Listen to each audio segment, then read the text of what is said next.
I'm Phil Hellmuth. Many players believe it's important to consistently defend their blinds. These players are worried about getting run over, and they hate getting bluffed out of a pot. When you're sitting in the blinds, should you stay or should you go now? I know, Kink's reference. I wrote it. In this lesson, we'll give you some tactics that will help you determine when it's best to play from the blinds and when it's best to give it up.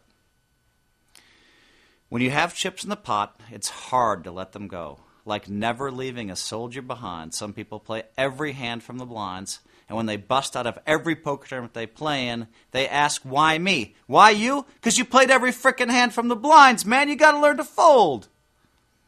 Well, you do not want to defend in the blinds very often. You cannot fold your hand every time and have your opponents think that you're the soft spot at the table, that you're the soft blind, that they can steal every round. So, how do you determine when your blinds are worth protecting and when they're worth throwing away? Let's start by looking at the small blind.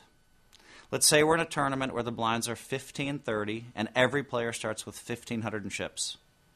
Say we're holding King 7 offsuit in the small blind, and when the action folds to us, what should we do? In this case, calling or raising is the right play because against another random hand, chances are King 7 is still ahead. You're never going to fold.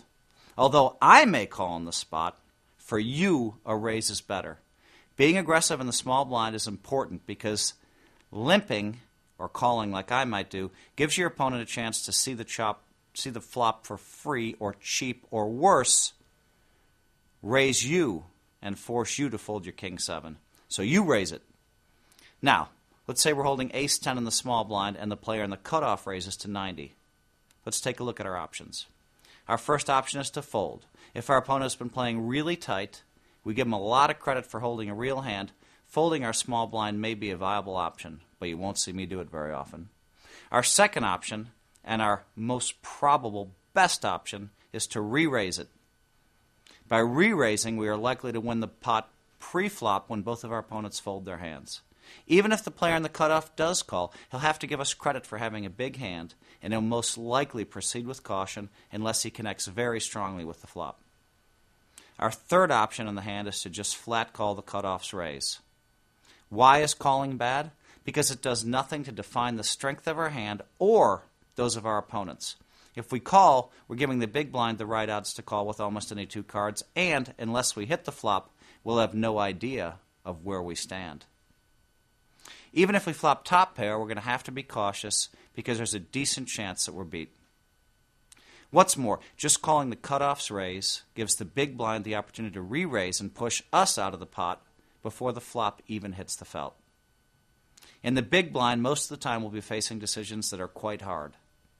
Since many of your opponents are going to be looking for opportunities to steal the blinds, you're going to have to be willing to defend by calling raises or re-raising with spec hands from time to time. In some cases, if you think your opponent is particularly weak, you may even want to re-raise from the big blind in order to re-steal the pot. That's what I do, baby. Re-steal.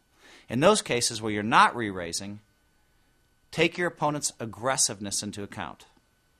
If you hit the flop with your spec hand and you know your opponent is likely to make a C-bet, then why don't you just sit back and check and then call or raise when he bets in order to get that C-bet in there. The correct way to play the hand will almost always depend entirely upon who your opponent is and what you know about him. What's more, by defending your blinds a few times, you'll discourage your opponents from trying to steal your blinds as often because they'll know you're willing to put up a fight. You're going to go with them to post-flop decisions. Finally, remember that as the big blind, you have position on the small blind. If the small blind limps, you may want to be aggressive and raise in order to take the pot away before the flop, even if you're holding a weak hand. On the other hand, if the small blind raises, your position also means that you can call with a wide variety of hands and then take the pot if your opponent shows any weakness after the flop.